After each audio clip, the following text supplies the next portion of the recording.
குறிப்பாக பாரதிய ஜனதா கட்சி தலையீடு இருக்கிறது என்றால் விஜய் அவர்கள் அதை வெளிப்படையாக பேசியிருக்க வேண்டும், பேச வேண்டும். ஆனால் அவர் மௌனித்திருக்கிறார்.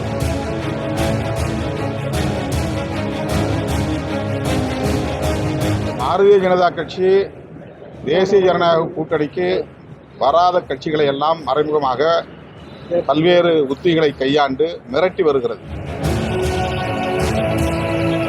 அது முழுமையடையாத ஒரு கூட்டணி தான். 2021 பெரிய தோல்வியை தழுவியத கூட்டணி. அதே நிலைதான் தற்போதும் தமிழகத்தில் நிலவுகிறது. 2021 சட்டமன்ற பொதுத் தேர்தலின் போது உருவான அதே கூட்டணி தான் இப்போது உருவாகி இருக்கிறது. அதிலும் ஒரு சில கட்சிகள் இன்னும் அந்த கூட்டணியிலே இடம்பெறவில்லை என்பதுதான் உண்மை. அதிமுக, பாஜக தலைமையிலான அந்த கூட்டணியில் ஏற்கனவே இடம்பெற்ற கட்சிகள், குறிப்பாக தேமுதிக இடம்பெறாத நிலையில் அது முழுமையடையாத ஒரு கூட்டணி தான். 2021 பெரிய தோல்வியை தழுவியத கூட்டணி. அதே நிலைதான் தற்போதும் தமிழகத்தில் நிலவுகிறது. எனவே அது எந்த மாற்றத்தையும் ஏற்படுத்திவிடப் போவதில்லை. அதிமுக தலைமையிலான கூட்டணி என்று சொல்வதற்கு பதிலாக இப்போது தேசிய ஜனநாயக கூட்டணி என்று சொல்லுகிற அளவுக்கு அதிமுக பலவீனம் அடைந்திருக்கிறது. திமுக இந்தியா கூட்டணியில் இடம்பெற்றாலும் கூட தமிழ்நாட்டில் உள்ள திமுக தலைமையிலான கூட்டணியை திமுக கூட்டணி அல்லது மதசார்பற்ற முற்போக்கு கூட்டணி என்றுதான் எல்லோரும் அழைக்கிறோம். ஆனால் அதிமுக தேசிய ஜனநாயக கூட்டணியில் இடம்பெற்றிருந்தாலும் தமிழ்நாட்டில் அதை அதிமுக கூட்டணி என்றுதான் அழைத்திருக்க வேண்டும். ஜெயலலிதா அம்மையார் இருந்திருந்தால் அப்படித்தான் பாஜகவினரே சொல்லியிருப்பார்கள். ஆனால் இன்றைக்கு எடப்பாடி பழனிசாமி அவர்களே இது தேசிய ஜனநாயக கூட்டணி என்று சொல்லுவதன் மூலம் பாஜக தலைமையில்தான் நாங்கள் இருக்கிறோம் என்று அவர் ஒப்புக்கொள்வதாக இருக்கிறது. அந்த அளவிற்கு அதிமுக பலவீனமடைந்திருப்பது இன்றைக்கு வெளிப்படையாக தெரிகிறது. எனவே அவர்கள் திமுக கூட்டணியை வெற்றி பெறுவதற்கு ஏதுவான கூறுகள் எதுவும் இல்லை.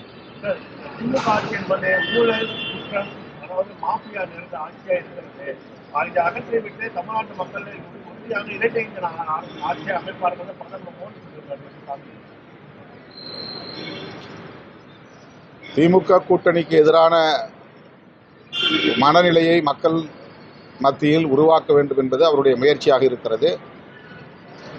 அந்த முயற்சி வெற்றி பெறப்போவதில்லை. தமிழ்நாட்டு மக்களின் ஏகோபித்த ஆதரவு திமுக தலைமையிலான மதசார்பற்ற முற்போக்கு கூட்டணிக்கு உள்ளது என்பது அவர்களுக்கு நன்கு தெரியும். அவர்கள் எடுத்திருக்கிற சர்வே அந்த உண்மைகளைத்தான் அவர்களுக்கு உணர்த்தி இருக்கிறது. ஆகவே அவர்கள் வாய்க்கு வந்தபடி திமுக அரசுக்கு எதிராக, மதசார்பற்ற முற்போக்கு கூட்டணிக்கு எதிராக அவதூறுகளையும் வதந்திகளையும் பரப்புகிறார்கள். இது மக்களிடையே எடுபடாது. திமுகவின் 4 முக்கால் ஆண்டுகள் ஆட்சியில் மக்களுக்கு இங்கே துன்பமும் நேர்ந்தால் திமுக எதிர்ப்பு தான் அதிமுகவினுடைய உயிர் நாடி. ஆகவே திமுகவை அவர்கள் பாராட்டுவதற்கு வாய்ப்பில்லை. எதிர்த்து தான் பேசுவார்கள். அது பொருட்படுத்தக்கூடிய ஒன்று அல்ல. அதே மாதிரி தாவேகாவுக்கு விசேஷ சின்னம் வந்து தேர்தல் போயிருக்கீங்க, பார்த்துருக்கீங்க. அவங்களோட இதில் என்ன, சுயேட்சை சின்னங்களுள் அது ஒரு சின்னம், அதை அவர்கள் பெற்றிருக்கிறார்கள். இதில் கருத்து சொல்வதற்கு எதுவும் இல்லை. அவர்களுக்கு என்னுடைய வாழ்த்துக்கள். இதற்கு முன்னாடியே திருமாவளவன் அவர்கள் விஜயை வந்து ஒரு பேட்டியிலேயே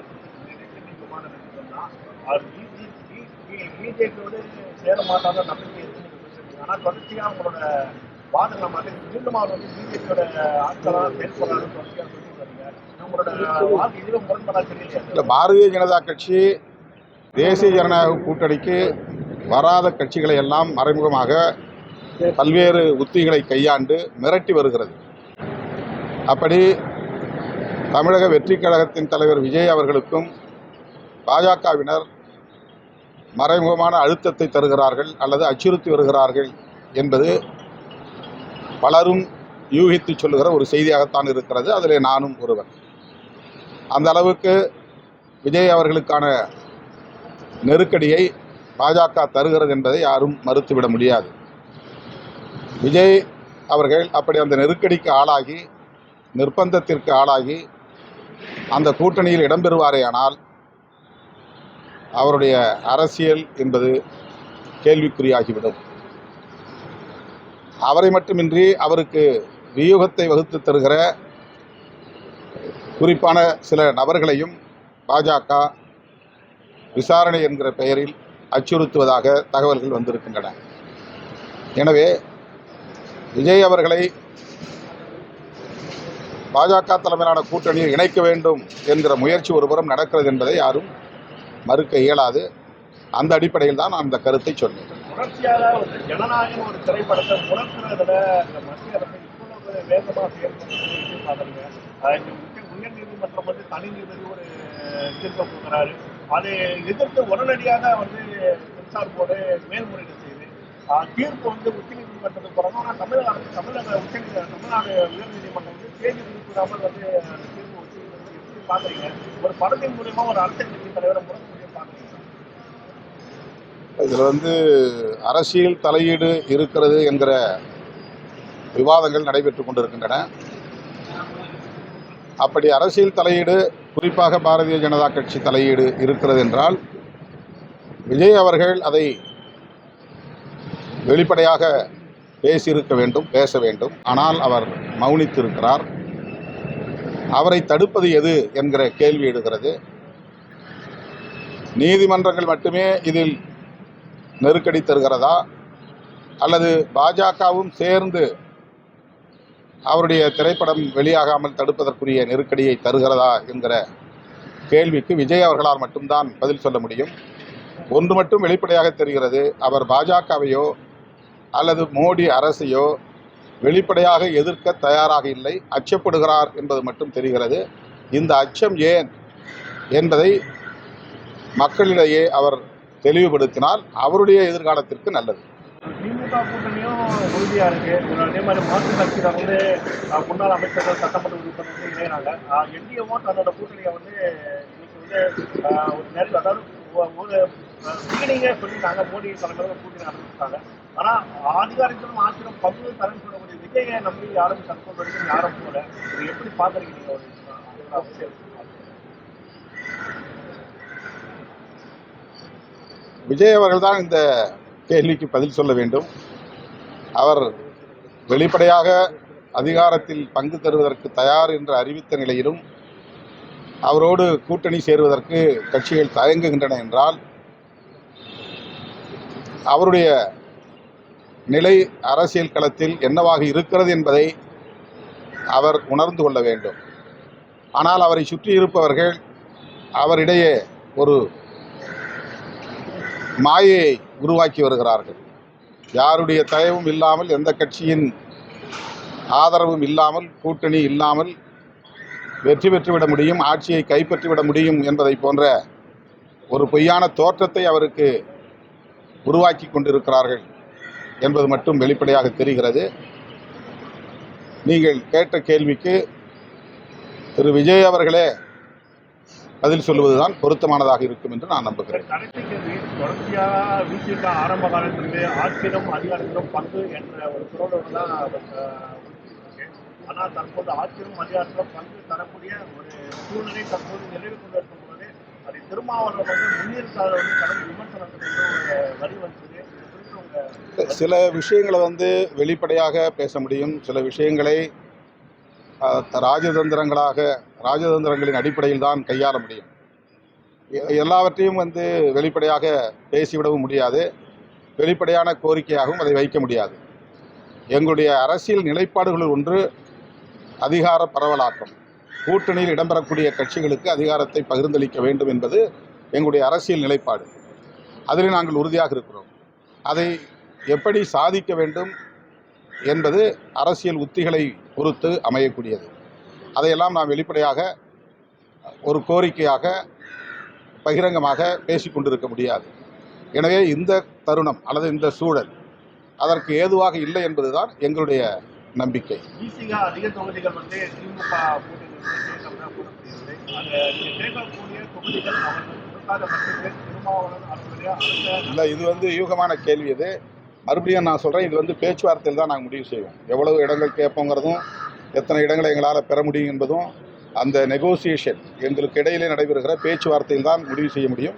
இதை முன்கூட்டியே நாங்கள் யூகமாக சொல்ல முடியாது. அந்த பேச்சுவார்த்தை எப்போ சார் ஸ்டார்ட் பண்ணுவீங்க? அது முறைப்படி எப்போது அழைக்கிறார்களோ அப்போது நாங்கள் போய் பேசுவோம். வந்து பார்த்தீங்கன்னா சமீபத்தில் தமிழ்நாடு நாடாளுமன்ற ஆலோசனை பண்ணாங்க. யாரு? காங்கிரஸ் ஆலோசனை பண்ணாங்க. அதில் வந்து பார்த்தீங்கன்னா ஆலோசனை தற்போது வரை அவர்கள் வந்து எந்த ஒரு நிலைப்பாடும் அறிவிக்காம ராகுல் காந்தி வந்து தொடர்ச்சியாக வந்து விஜய்க்கு ஆதரவாக பதிவில் வரும். இங்கே இருக்கக்கூடிய பராசக்தி அந்த படக்குழுவில் வந்து மோடியோட நிகழ்ச்சியில் கலந்துக்கிறோம். கூட்டணியில் வந்து தற்போது ஒரு விரிசல் இருக்கிற மாதிரி இருக்காங்க. ஏன்னா பராசக்தி வந்து தொடர்ச்சியாக வந்து காங்கிரஸுக்கு எதிரான மரம்னு கூறக்கூடிய மாநில தவிர வந்து கொடுக்கக்கூடிய இல்லைன்னு இது எப்படி பார்க்குறீங்க? காங்கிரஸ் திமுக கூட்டணியில் இடம்பெற்றிருக்கிறது, திமுக இந்தியா கூட்டணியில் இடம்பெற்றிருக்கிறது.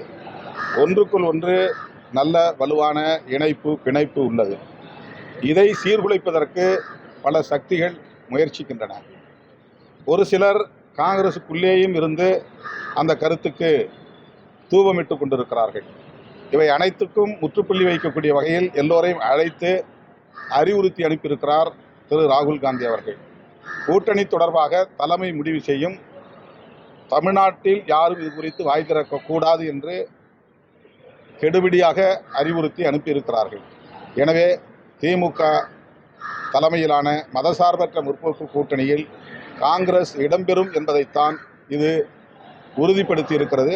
எனவே இதில் எந்த விரிசலும் இல்லை, விரிசலை ஏற்படுத்துவதற்கான வாய்ப்பும் இருக்காது என்று நம்புகிறேன். சட்டமன்றத்தில் காந்தியின் பெயரிலேயே 100 நாள் வேலை திட்டம் தொடர வேண்டும் என்கிற தீர்மானம் நிறைவேற்றப்பட்டிருப்பதை விடுதலை சிறுத்தைகள் கட்சி வரவேற்கிறது. மாண்புமிகு முதலமைச்சர் அவர்களை விடுதலை சிறுத்தைகள் கட்சியின் சார்பில் நெஞ்சார பாராட்டுகிறோம்.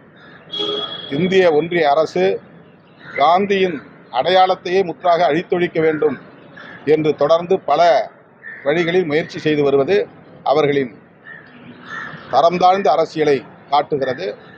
அதற்கு பதிலடி கொடுக்கக்கூடிய வகையில் சட்டமன்றத்திலே தீர்மானம் நிறைவேற்றிய மாண்புமிகு முதல்வர் அவர்களுக்கு எமது நெஞ்சார்ந்த பாராட்டுகள்.